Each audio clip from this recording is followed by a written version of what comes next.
My self PC Pandey, Tagore children academy Surajgarh. आपको ज्ञात है कि टैगोर चिल्ड्रन अकेडमी के द्वारा ऑनलाइन क्लासेस कंटिन्यू जारी की जा रही हैं। आप हमारे वीडियोज़ को नियमित रूप से देखें, इसे लाइक करें, शेयर करें और सब्सक्राइब करें। आज मैं आपको एक लंबे बेलनाकार धारावाहिक चालक के कारण उत्पन्न चुंबकीय क्षेत्र तीव्रता के बारे में बताएंगे। इसमें ये मानते हैं कि कैपिटल आर त्रिज्या का एक लंबा बेलनाकार चालक है जिसमें प्रवाहित धारा का मान I है। तो यहाँ पे एक लंबा बेलनाकार धारावाहिक चालक लेते हैं।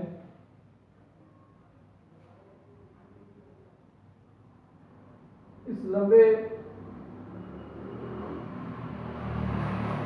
बेलनाकार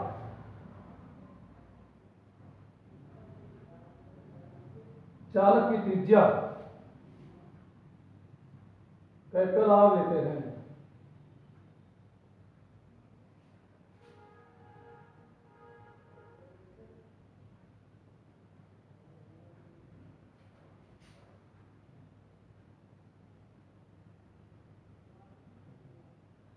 तो इस तरह ये वाई वाई डैश ये इसकी एक्सिस हो गई। इसकी त्रिज्या कैपिटल आर लेते हैं। त्रिज्या इसकी कैपिटल आर है। ओ इसका निर्देश बिंदु है। इस बिंदु ओ से ही उस बिंदु की दूरी ज्ञात करते हैं जिस पर चुंबकीय क्षेत्र तीव्रता ज्ञात करनी है। इस बेलनाकार चालक से प्रवाहित धारा का मान I है।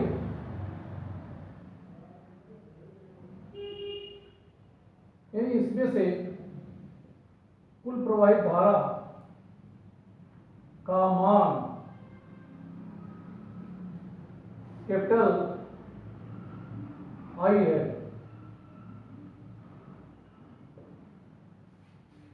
तो इस बेलनाकार चालक से कुल प्रवाहित धारा का मान कैपिटल I है। अब इसके कारण चुंबकीय क्षेत्र उत्पन्न होगा। जिस बिंदु हमें चुंबकीय क्षेत्र तीव्रता ज्ञात करनी है वह बिंदु इसके बाहर सतह पर अथवा अंदर हो सकता है। तो माना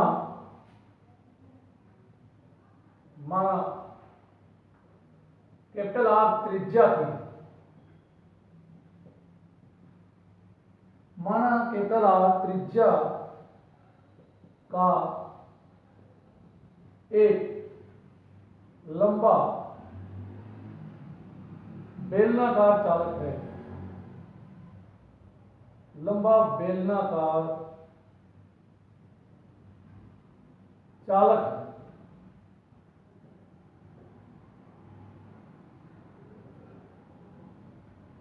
जिससे प्रवाहित धारा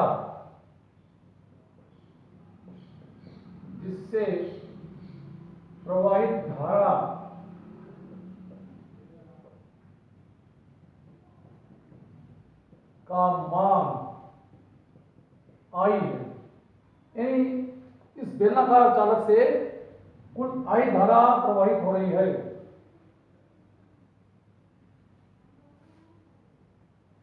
इसके कारण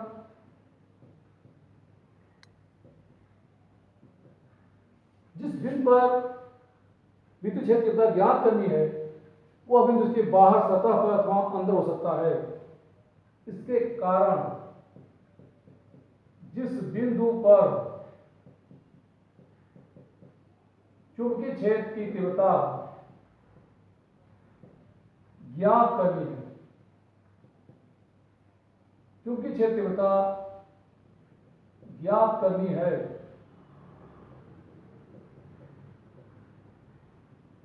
वह बिंदु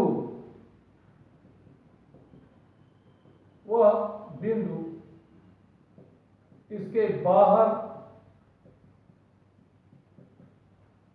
सतह पर, इसके बाहर यानी बेलनाकार चालक के बाहर इसके सतह पर अथवा इसके अंदर हो सकता है, अथवा इसके अंदर हो सकता है।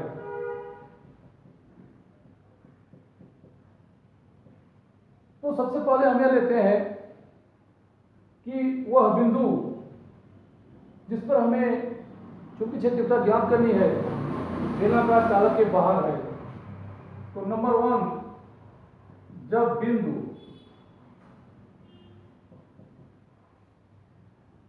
बेलनाकार चालक के बाहर स्थित हो, बेलनाकार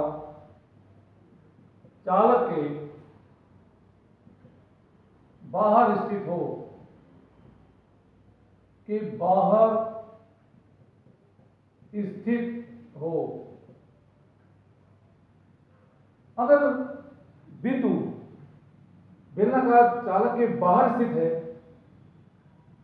तो इसके अक्ष से उस बिंदु की दूरी इस बेलन की त्रिज्या से अधिक होती है।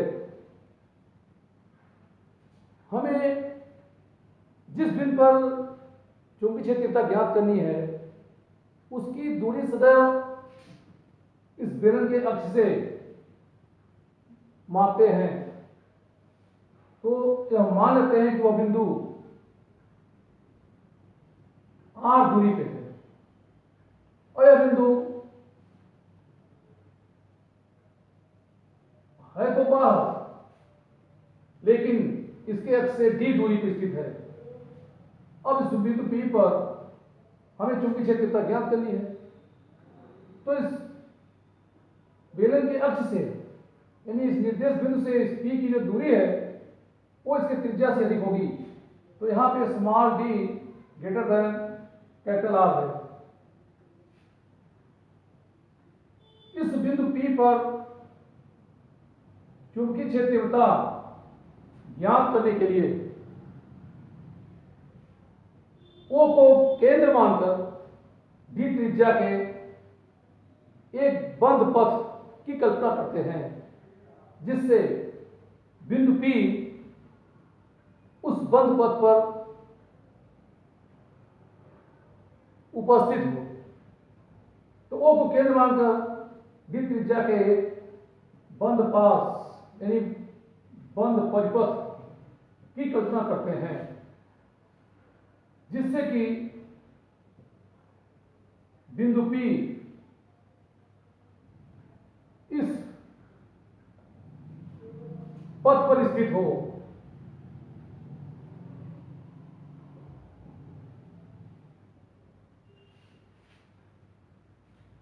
इस बिंदु P पर चुंबकीय क्षेत्रता ज्ञात करने के लिए इस पूरे बंद पथ को कई छोटे छोटे अल्पांशों में विभाजित करते हैं और इस पर एक छोटा सा अल्पांश dl लेते हैं। तो dl लंबाई का एक अल्पांश लेते हैं। इस अल्पांश की दिशा इस बंद पथ के स्पर्श रेखी होता है और हम यह भी जानते हैं कि बेलनाकार धारावाही चालक के कारण उत्पन्न चुंबकीय क्षेत्र यह एक समकेंद्री वृत्त के रूप में होगा और इस बंद पथ के प्रत्येक बिंदु पर चुंबकीय क्षेत्र का परिमाण समान होगा और चुंबकीय क्षेत्र दिशा इस बंद पथ के अंदिश होती है। तो यहां बिंदु P पर अल्पांश dl और चुंबकीय क्षेत्र दोनों एक दिशा में होते हैं। तो चुंबकीय क्षेत्र B और अल्पांश dl दोनों एक दूसरे के अंदिश होते हैं, एक दूसरे के समांतर होंगे। तो B और dl के बीच बना कोण 0 होता है। तो पहली बार हम कहते हैं कि जब बिंदु बेलनाकार चालक के बाहर स्थित है, माना बिंदु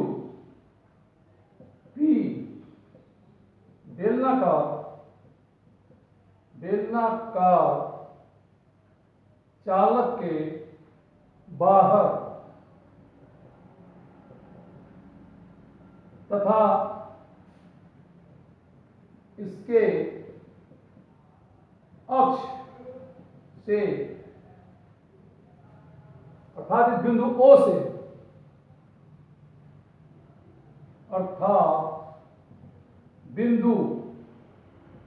O से D दूरी पर स्थित है। D दूरी पर स्थित है।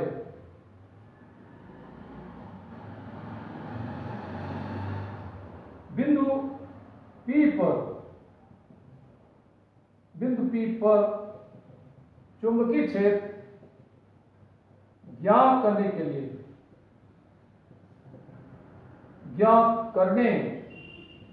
लिए O को केंद्र मानकर D त्रिज्या के एक बंद पथ की कल्पना करते हैं। एक बंद पथ की कल्पना करते हैं जिससे बिंदु P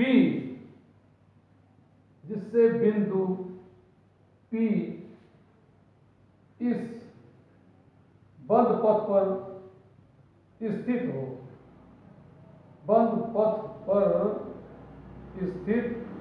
हो। अब इस बिंदु P पर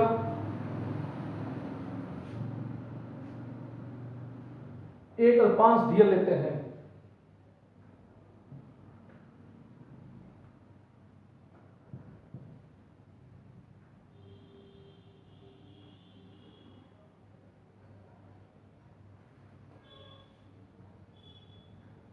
इस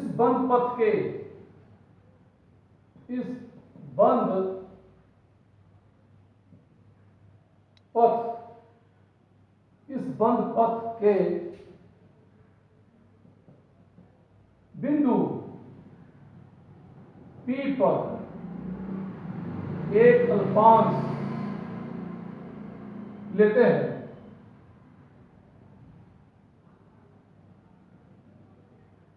इस बंद पथ के बिंदु P पर एक अल्पांश लेते हैं जिस पर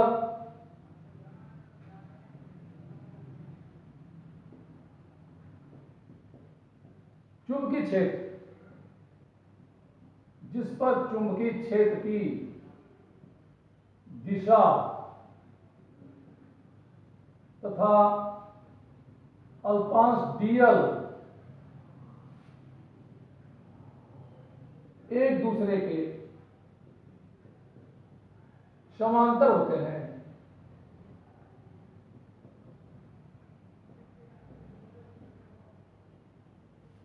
चूंकि इस बंद पथ के प्रत्येक बिंदु पर चुंबकीय क्षेत्र का परिमाण समान होता है, जबकि चुंबकीय क्षेत्र दिशा इस बंद पथ के अंदिश होती है,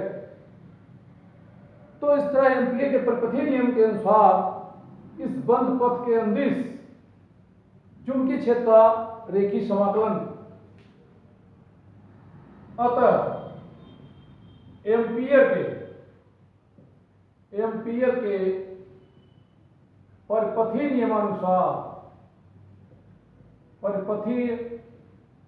नियमानुसार बंद पथ के अनुदिश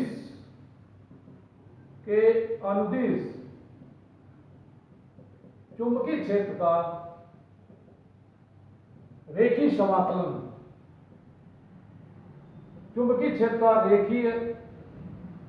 समाकलन,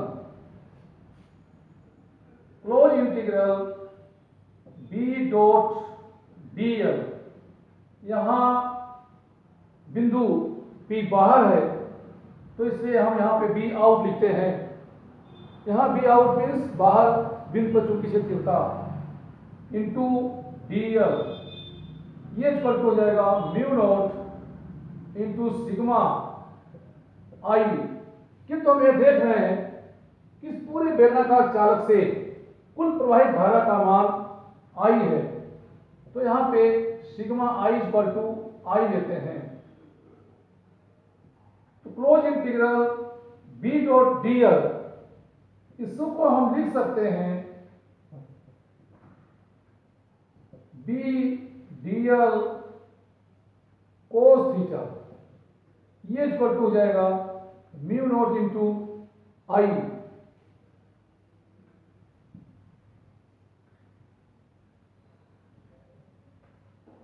अब हम जानते हैं कि इस पूरे बंद पथ पर अर्थात पूरे बंद पथ के प्रत्येक बिंदु पर चुंबकीय क्षेत्र का परिमाण समान होता है। तो B को बाहर ले लेते हैं, तो B इंटू क्लोज इंटीग्रल,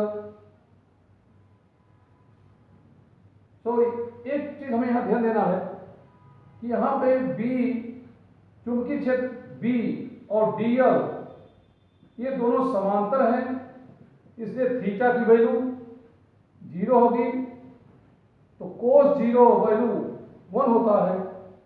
तो इसको लिखेंगे क्लोज इंटीग्रल B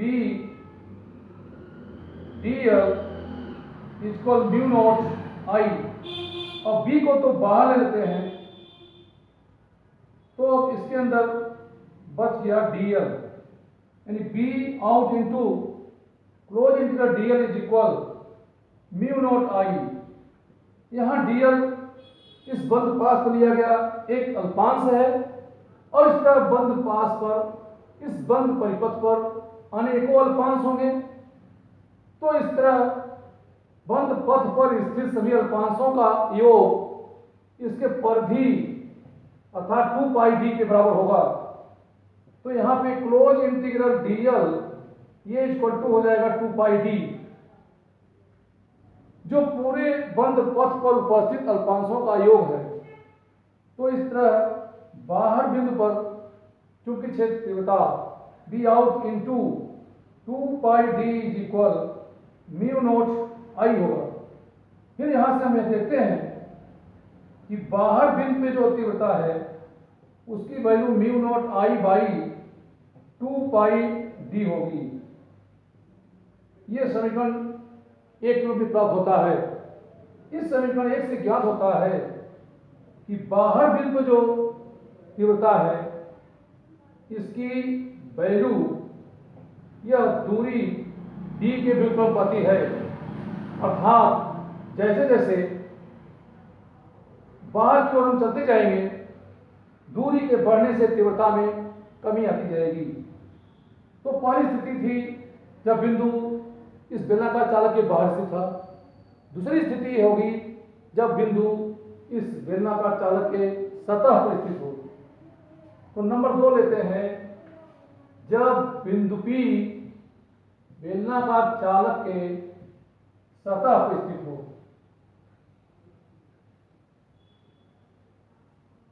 तो नंबर 2, जब बिंदु P बेलनाकार चालक के सतह पर स्थित हो। बेलनाकार चालक के सतह पर स्थित हो।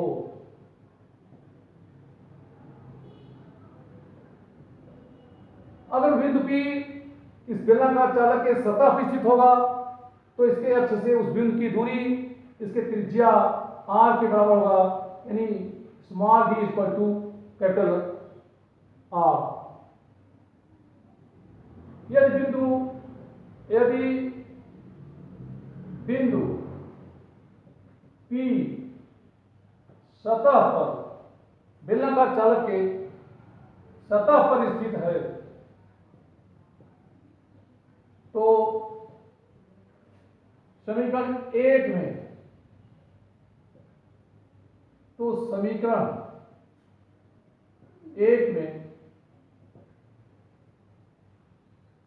d इज इक्वल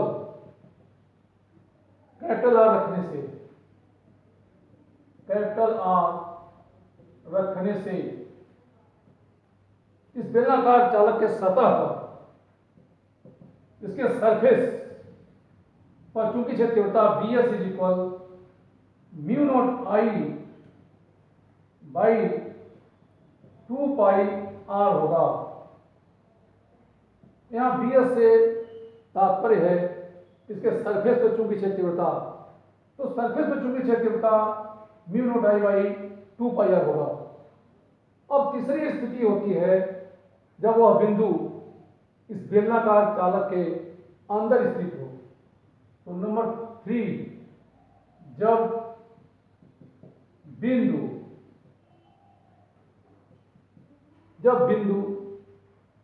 P बेलनाकार चालक के अंदर स्थित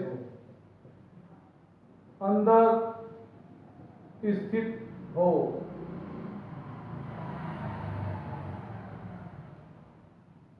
अगर बिंदु P बेलनाकार चालक के अंदर स्थित है तो इसके अक्ष से उस बिंदु की दूरी इसके त्रिज्या कैपिटल आर से लेस होगी, यानी कम होगी। इसके लिए दूसरा चित्र बनाते हैं।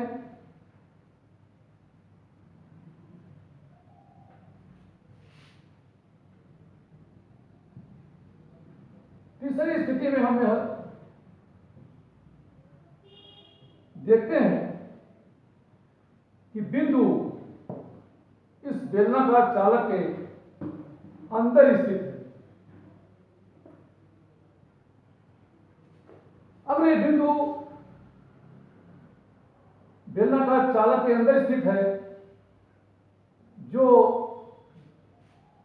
इस बिंदु O से D दूरी पे है, तो इस बिंदु P पर चूंकि क्षेत्र तीव्रता ज्ञात करने के लिए O को केंद्र मानकर D त्रिज्या के एक बंद पास की कल्पना करते हैं, जिससे बिंदु P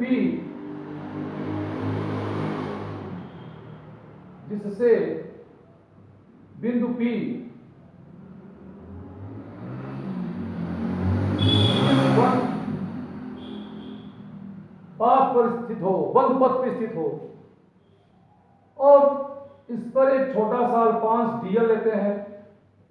यानी इस बिंदु P पर चूंकि क्षेत्र तीव्रता ज्ञात करने के लिए ठीक वही प्रक्रिया अपनाते हैं जो बाहर बिंदु पर चूंकि क्षेत्र तीव्रता ज्ञात करने के लिए करते थे। अर्थात O को केंद्र मान करके D त्रिज्या का एक बंद पाथ, काल्पनिक बंद पाथ यानी बंद पथ लेते हैं, और इस बिंदु P पर एक अल्पांश dl लेते हैं, जिस पर चुंबकीय क्षेत्र की दिशा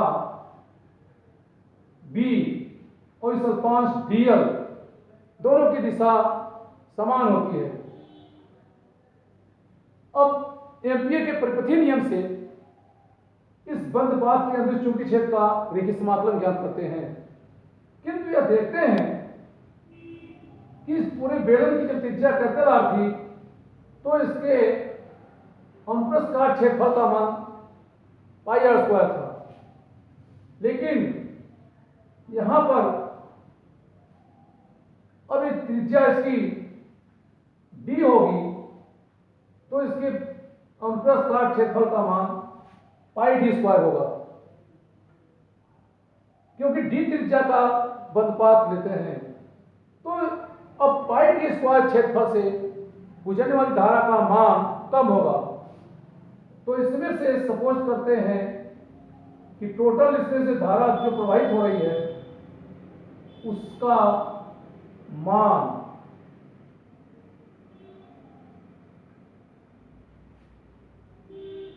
ये I डैश है। तो सबसे पहले इस अंदर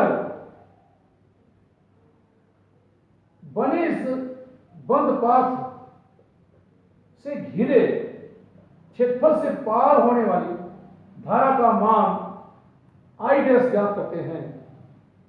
अब हम यहां देखते हैं कि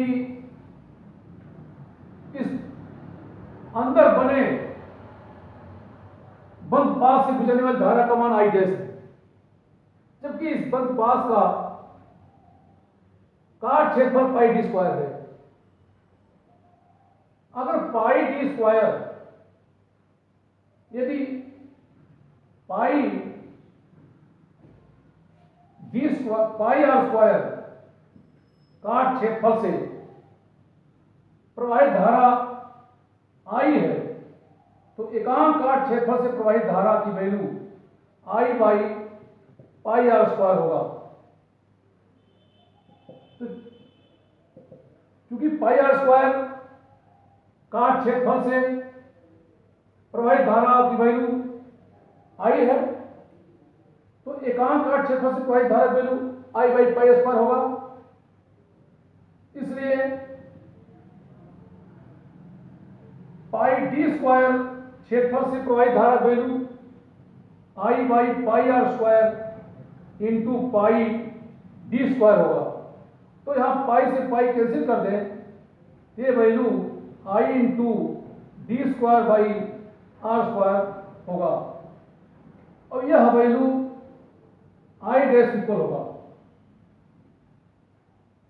तो अंदर बंद पास से गुजरने वाली धारा I डैश की वैल्यू, चूंकि I dash is equal I into D square by R square होगा।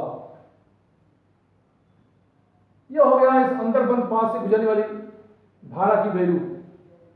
अब एम्पीयर के प्रकृति नियम से इस बंद पास के अंदर चुंबकीय क्षेत्र का रेखीय समाकलन ज्ञात कर सकते हैं। वैसे दूसरा इसका तरीका है धारा घनत्व से। हमें जानते हैं कि धारा घनत्व J equal to I by होगा, I बाई ए एकांक अनुप्रस्थ काट क्षेत्र से प्रवाहित धारा घनत्व कहलाती है। बड़े वाले बेलन के अंतर्गत लेते हैं, कैपिटल आर त्रिज्या के काट क्षेत्रफल को लेते हैं, तो धारा घनत्व यहाँ पे I by pi R square होती है। और यही इस छोटे बंद पास डी त्रिज्या के बंद पास से लेते हैं तो I dash by pi D square होता है। लेकिन हम ये जानते हैं यहाँ पे धारा घनत्व की वैल्यू, इसमें गुजरने वाली धारा I डैश, यहाँ पे हम जानते हैं कि धारा घनत्व दोनों के लिए सेम होगा।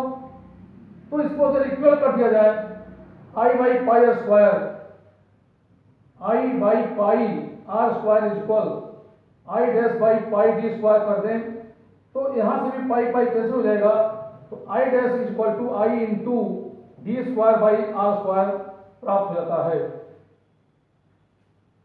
अब एम्पीयर के प्रकृति नियम के अनुसार एम्पीयर के परपथी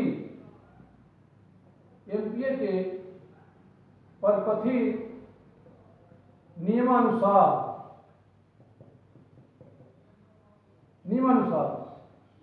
बंद पास के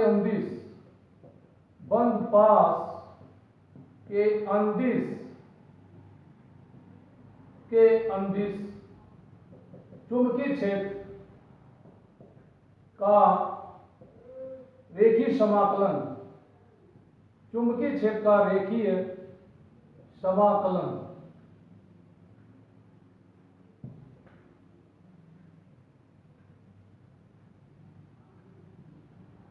close integral B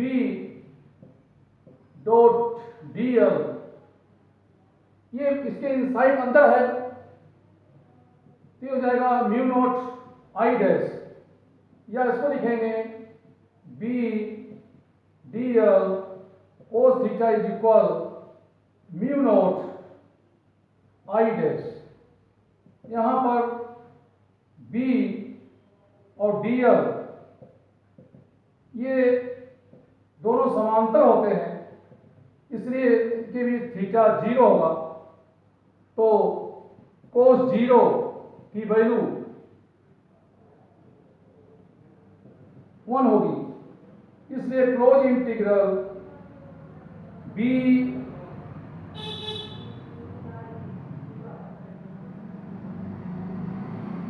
dl is equal mu naught I dash, या b को आउटसाइड देते हैं तो close integral dl is equal mu naught I dash,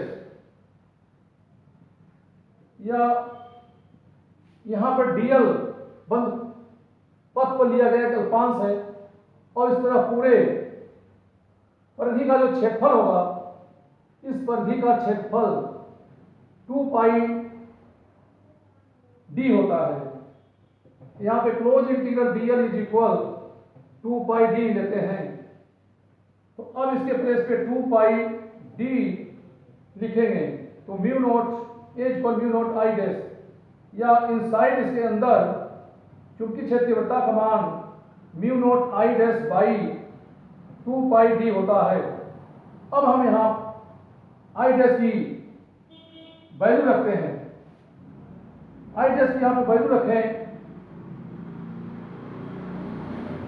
तो इस समीकरण, अगर इसको हम समीकरण 3 के रूप में लें तो इस समीकरण 3 से अब इसके अंदर चूंकि क्षेत्र तीव्रता mu not by 2 pi d into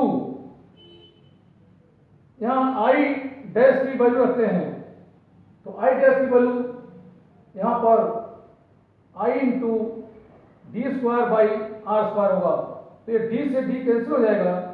अब इक्वल टू आ जाएगा mu naught I by 2 pi, mu naught I by 2 pi into D by R square. तो इसके इनसाइड अंदर बिंदु पर चूंकि क्षेत्र तीव्रता ये वैल्यू आ गई mu naught I by 2 pi D by R square.